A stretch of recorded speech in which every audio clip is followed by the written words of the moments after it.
عليكم ورحمة الله وبركاته.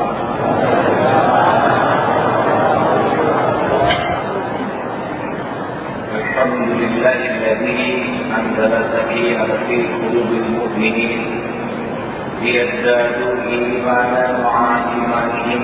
اللهم صل وسلم وبارك على محمد وعلى آله وأصحابه أجمعين. أما بعد.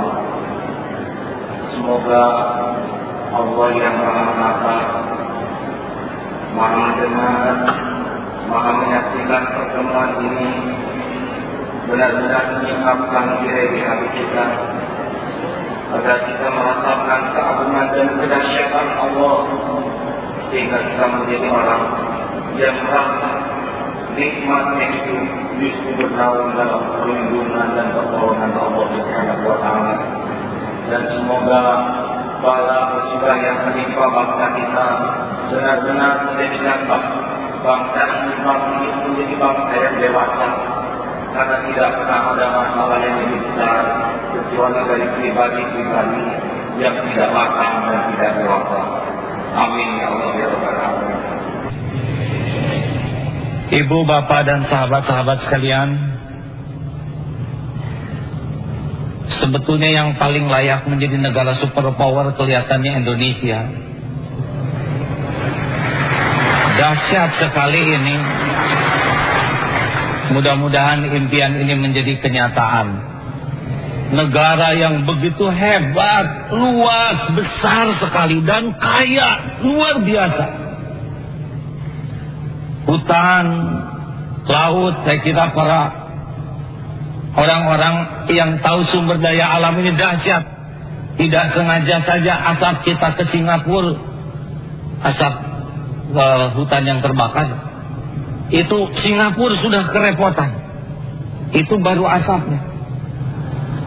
Betapa kekayaan ini luar biasa. Tambah orangnya juga banyak sekali, Masya Allah. Katanya 220 juta lebih. Ini kan kalau disinergikan dahsyat. Yang paling penting adalah keyakinan bangsa ini ternyata Al-Islam, yang kita yakini sebagai agama paripurna, yang kalau kita benar-benar mengerti, kita jalankan dengan benar dan sungguh-sungguh, dahsyat sekali nanti. Karena Islam mengajarkan menjadi pribadi-pribadi yang subhanallah, selain indah akhlaknya amat produktif, karena khairun nas anfa'uhum linnas, sebaik-baik manusia dalam Islam adalah manusia yang paling banyak manfaatnya. Itu luar biasa. Coba kombinasi alam, manusianya banyak, keyakinannya benar. Jadi itu harusnya kita jadi suri toladan. Ini tidak bermaksud menyalahkan siapapun, tapi gara-gara ayat alam kita kaya, kita jadi dijajah aja. Coba kalau dulu agak miskin, gak mau Belanda ke sini. Katanya kalau mau menjajah Indonesia tidak sulit, karena orang Indonesia punya keterampilan spesial, yaitu berantem sama saudaranya sendiri. Sedih. Nah, mudah-mudahan uraian ini agaknya menjadi bahan renungan. Kenapa kita seperti ini? Kalau kita simak, ternyata bangsa kita yang berpenyakit sedikit, yang sehat banyak, yang pintar juga tidak kurang. Tapi kenapa begini? Mengolahragakan masyarakat, memasyarakatkan olahraga sudah kita dengar. Program mencerdaskan kehidupan bangsa juga sudah kita dengar. Tiap tahun perguruan tinggi puluhan ribu sarjana, tapi tetap saja sesak begini ya. Kenapa? Mungkin yang patut kita evaluasi adalah menghidupkan nurani bangsa ini yang mungkin belum sungguh-sungguh kita lakukan. Sebab kalau badan sehat, otot keker, otak cerdas, hatinya tidak sehat, itu bermasalah. Lebih baik badan penyakitan daripada hati penyakitan. Lebih baik sih sehat dua-duanya maksudnya. Ini serius hadirin. Coba, kalau orang badannya sehat, dia susah mau jahat juga. Tapi kalau orang hatinya tidak sehat, otaknya cerdas, bisa bangkrut negara ini. Kalau punten, ini kok jadi tepuk tangan terus, bisa tepuk tangan ya. Ibu bapak, kalau tidak begitu cerdas, maling ayam, itu yang ketangkap dirinya bukan ayamnya. Makanya mudah-mudahan dengan pertemuan ini kita tidak boleh kehilangan membangun satu aset termahal. Kalau menurut Rasulullah SAW, ala inna fil jasad mudghah, idza saluhat saluhal jasad kulluh, wa idza fasadat fasada jasad kulluh, ala wahyal qalb. Ketahuilah bahwa dalam tubuh ini ada sesuatu. Kalau sesuatu ini segumpal daging ini baik, baik sekujur tubuhnya. Kalau ini busuk, busuk sekujur tubuhnya. Itulah yang dinamakan qalbu. Otot kawat, balung besi, leher beton, urat kabel, wajah asbes, otak cerdas. Kalau ini tidak terbangun, ma'udzubillahi min dzalik. Mudah-mudahan ini, saya lihat banyak tentara ini hebat badannya, kuat-kuat. Saya sering merindukan, kebetulan saya anak tentara, Pak. Wah, kalau misalkan tentara gagah-gagah, pinter-pinter, tapi hatinya tuh lembut, penuh kasih sayang. Waduh, masa nggak usah pakai otot, itu rakyat sudah kesengsem. Nggak usah dikeluarin pistolnya, insya Allah demo lunak nanti ya. Wallahu a'lam. Ini sudah tepuk tangan lagi, tepuk tangan lagi. Nanti lebar itu jarinya ya. Saudara-saudaraku sekalian, Ibu Mega, maaf saya begini biasanya ya. Ketika Pak Menteri Agama juga tolong, dan saya begini adanya. Lalu apa sih dampaknya kalau hati bersih? Bila hati kian bersih, pikiran pun selalu jernih, semangat hidup kan gigih, prestasi mudah diraih. Tapi bila hati busuk, pikiran jahat merasuk, akhlak pun kian terpuruk, dia jadi makhluk terkutuk. Begitu. Maka kalau hati bersih ini ya, saya sering membayangkan, aduh kalau bangsa Indonesia hatinya bersih-bersih, udah kepikiran teh cerdas Pak, nggak ada waktu buat mikir licik. Sekarang sekali aja kita dengki kepada teman kantor, berapa jam waktu kita mikirin teman kita ini, berapa jam waktu kita menyiapkan untuk menjatuhkan teman sendiri, berapa jam waktu produktif kita untuk memikirkan kejelekan buat dia. Dia udah tidur, kita nggak bisa tidur mikirin dia. Jadi berapa jam waktu kantor kita habis gara-gara mikirin orang yang kita sebelin. Itu kalau satu, bayangkan kalau musuhnya banyak, kapan kerjanya? Halo, setuju tidak ini? Dan kalau hatinya nggak ada dengki mah enak. Lihat orang lain maju, alhamdulillah. Lihat partai ini maju, alhamdulillah. Lah sama-sama sebangsa. Giliran nggak lama di dunia mah ya. Kalau saya lihat dari depan kelihatannya bakal meninggal semua ini.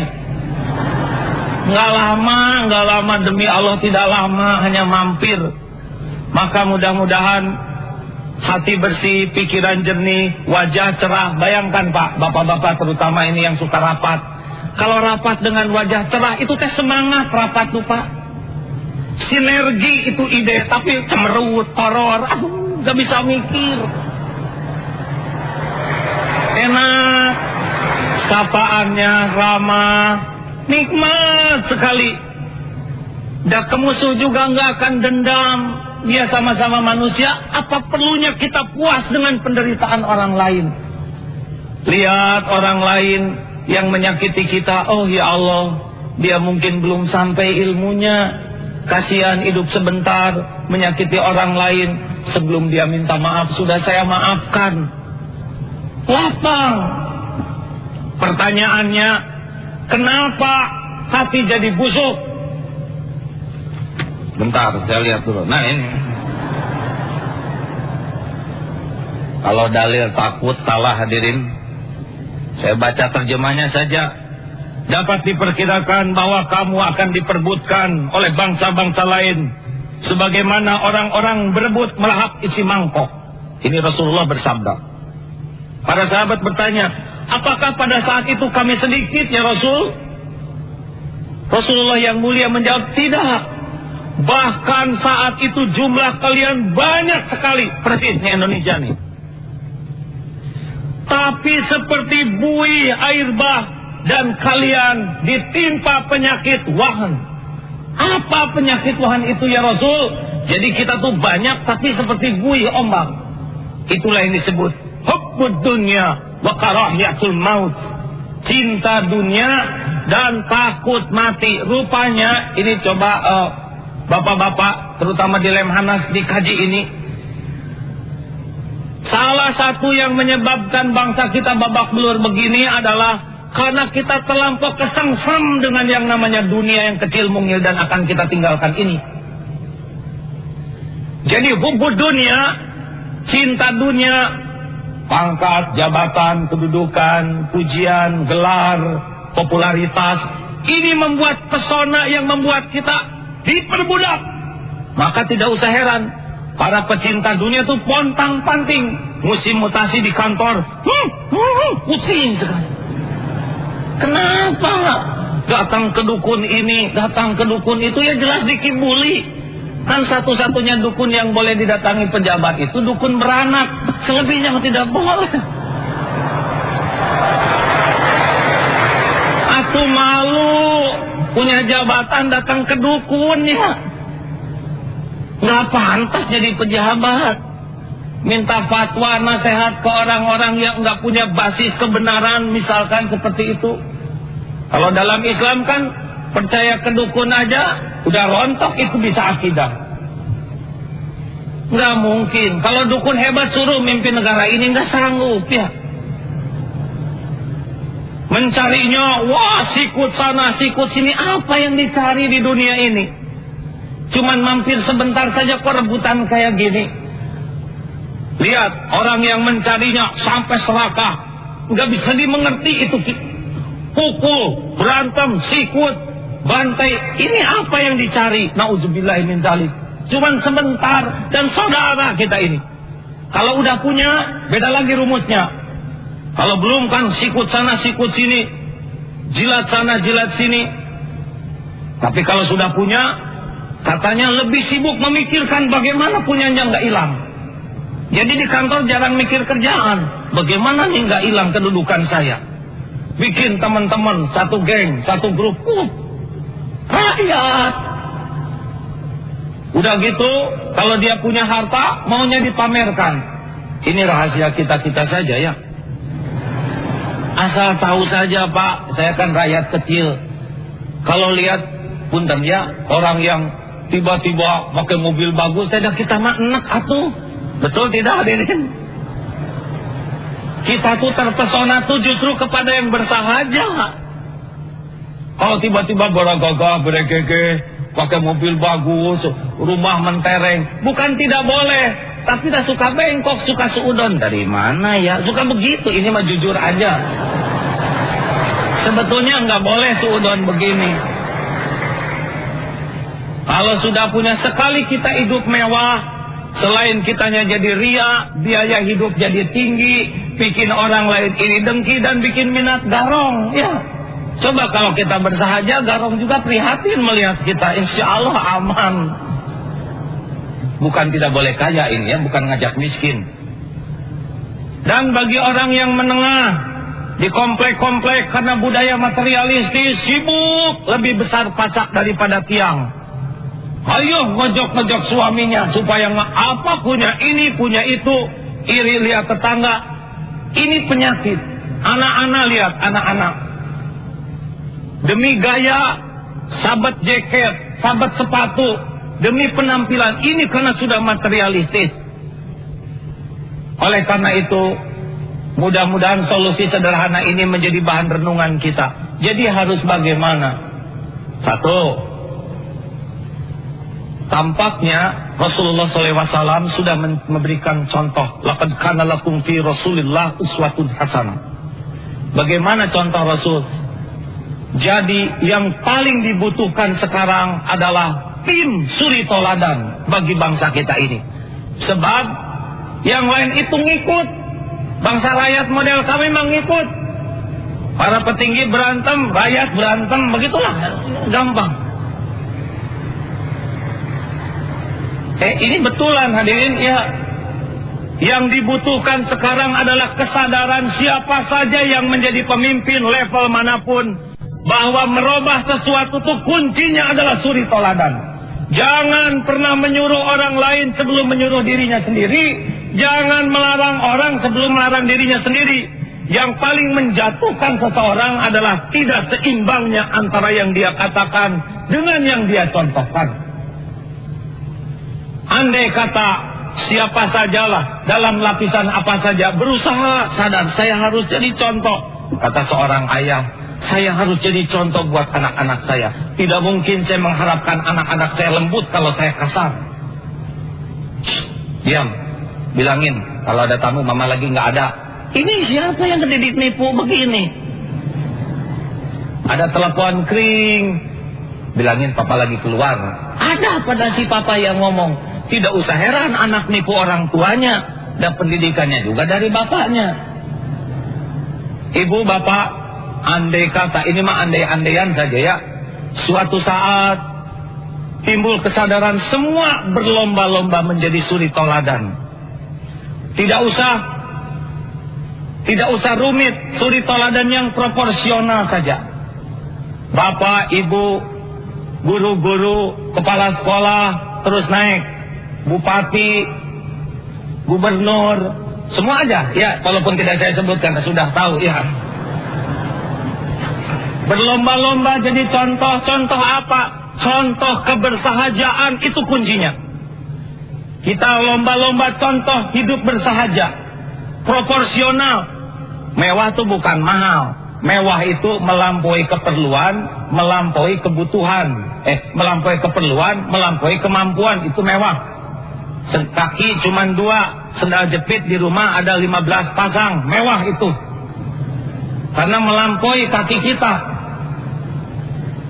Helikopter, berapa harganya helikopter teh? Saya belum tahu. Katakan 10 miliar, itu bukan mewah kalau diperlukan. Sebab beli helikopter murah celaka, ya harus digotong kemana-mana. Dan mahal untuk seseorang belum tentu mahal untuk orang lain. Yang kami rindukan adalah proporsional saja. Pokoknya bapak, ibu jadi contoh kebersahajaan, nyuri hati. Nabi Muhammad tidak pakai mahkota, tidak bertabur tanda jasa, tidak pakai singgasana, tidak pakai istana. Demi Allah sampai detik ini tidak kurang kemuliaannya. Jenderal Sudirman, saya belum lihat sebetulnya, tapi itu kan kurus beliau itu ya. Mungkin di antara para jenderal yang paling kurus Pak Jenderal Sudirman, semoga Allah merahmati beliau. Jabah batuk lagi digotong sampai detik ini tidak kurang kemuliaannya, walaupun penampilannya bersahaja. Ini asli. Saudara-saudaraku, siapapun yang diberi amanat memimpin, percayalah, jangan bercita-cita merubah orang lain sebelum merubah dirinya sendiri. Mimpi, semua awali dari dirinya sendiri. Saya heran ini tepuk tangan terus, sudah jangan ya. Alhamdulillah harusnya, ya bukan artis. Kita lanjutkan. Pokoknya bapak-bapak, ibu-ibu, mohon dicamkan, jangan bercita-cita merubah orang lain sebelum punya keberanian merubah dirinya sendiri. Ditertawakan kita itu oleh orang lain. Dan tidak pernah orang bisa merubah dirinya sendiri sebelum punya keberanian spesial, yaitu berani untuk menilai dirinya sendiri secara jujur. Selama ini penghargaan orang lain kepada kita bukan karena kehebatan kita, bukan karena gelar kita, bukan karena kecerdasan kita, bukan, demi Allah. Satu-satunya yang membuat kita dihargai orang lain sampai saat ini, karena Allah masih menutupi aib, keburukan dan kekurangan kita. Kalau dibeberkan, orang ini tidak akan diundang ke tempat ini. dan mungkin sebagian tidak hadir di sini. Ibu belum tahu suami ibu yang aslinya ya. Ditutup-tutupi oleh Allah. Kalau dibeberkan pening ibu. Makanya kita tidak usah bangga dengan pujian. Pujian itu cobaan. Tidak usah kecewa dengan hinaan. Karena penghinaan orang kepada kita masih lebih bagus dibanding kejelekan kita yang aslinya. Kita disangka soleh. Padahal Iqra juga baru jilid 2. Itu juga jilidnya aja. Ibu bapak sekalian, satu, mudah-mudahan akan terjadi nanti kesadaran global, kerinduan menjadi suri toladan. 2, yang kedua, kita harus mulai mensosialisasikan program Bening Hati ini kepada masyarakat dengan semua media, tata cara yang dimiliki oleh bangsa kita, agar secara sistematis masyarakat kita mulai memahami bahwa hidup bahagia itu dengan akhlak yang mulia, bahwa kemuliaan itu bukan dengan harta, bahwa kehormatan itu bukan dengan kedudukan, tapi isinya. Mudah-mudahan nanti para guru bisa menyusupkan di sekolahnya, di tempat kursus, di kampus-kampus, bagaimana kehormatan itu bukan pada topeng. Sebuah iklan mengatakan, buat apa beli botolnya, ini biangnya. Begitulah yang paling penting. Nah ibu bapak, andai kata TV kompak, radio kompak, sinetron kompak, bagaimana nih bangsa kita nih sekarang lagi materialistis. Ayo lambat laun ditanamkan kemuliaan hidup bersahaja. Subhanallah. Kalau kompak, ini TV lagi monitor ya. Coba para pemilik TV, itu para artis, saudara bertanggung jawab sama rakyat ya. Kalau semua yang ditampilkan kemewahan, orang-orang miskin jadi mikirnya pengen mewah terus. Mudah-mudahan dengan ada pertemuan ini kita jadi kompak menggunakan segala sarana untuk membuat budaya baru di masyarakat. Budaya terhormat dengan akhlak yang mulia, budaya terhormat dengan kebersahajaan diantaranya.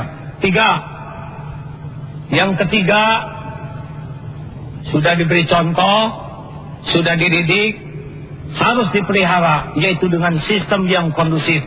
Saya bersyukur ini, mudah-mudahan saja nanti yang memproduk undang-undang, peraturan, memudahkan orang taat kepada Allah dan mempersulit orang jauh dari Allah, sehingga apa yang hasil dicontohkan, dididik, mantap kalau dengan sistem yang kondusif. Karena menurut Rasulullah, bergaul dengan penjual minyak wangi ikut ke bawah harum. Bergaul dengan, maaf, pandai besi jangan tersinggung. Bergaul dengan pandai besi bisa bau bakaran. Intinya, pergaulan sistem itulah yang mempengaruhi. Mudah-mudahan ke depan ini semua produk undang-undang benar-benar adil, sehingga kalau hukum ditegakkan bukan karena senang dan benci, karena kalau hukum ditegakkan karena kedendaman dan kebencian, maka keadilan tidak akan tampak indah. Keadilan itu akan tampak indah kalau kita tidak benci ke orangnya. Ini kita lagi budaya benci, heran kita sebangsa saling benci ya. Saya emang gak masuk di akal itu apa-apaan. Saya jadi ingat guru saya dulu nyanyi. Ini bahasa Sunda. Maaf ya Ibu Mega, ini bahasa Sunda, pelajaran dari guru ini. Anu potong jang jangkrik, anu semplak suku jangkrik, anu ngajerit sora jangkrik, anu pae jangkrik, anu surak nu ngadukeunana.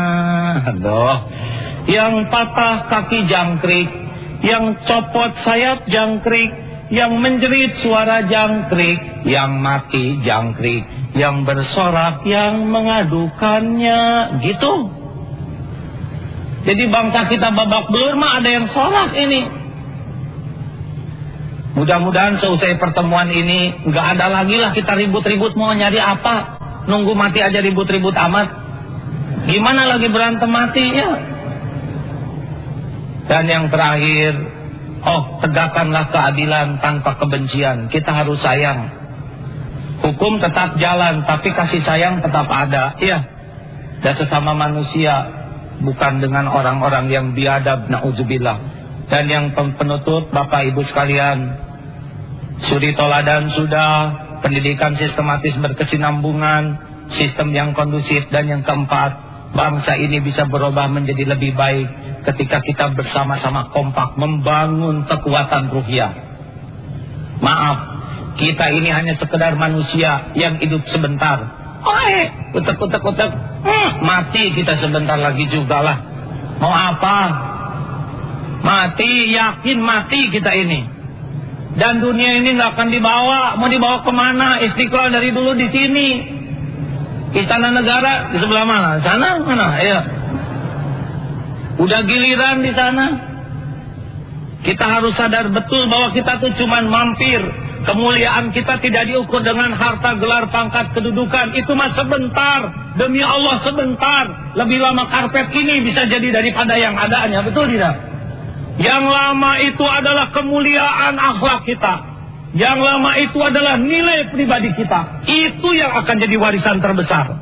Oleh karena itu, saya berharap benar ini siapapun penyelenggara negara dan kita semua, mari kita bangkitkan kekuatan ruhiyah. Bahwa tidak mungkin kita bangkit kecuali dengan pertolongan Allah.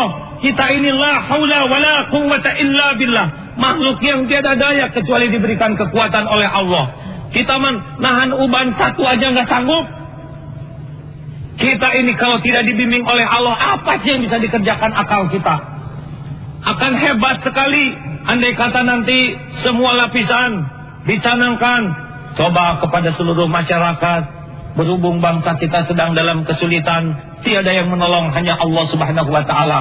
Seluruh masyarakat diharapkan sholat tepat pada waktu, setiap malam tahajud. Tentu kabinet juga tahajud semuanya, para menteri itu ya.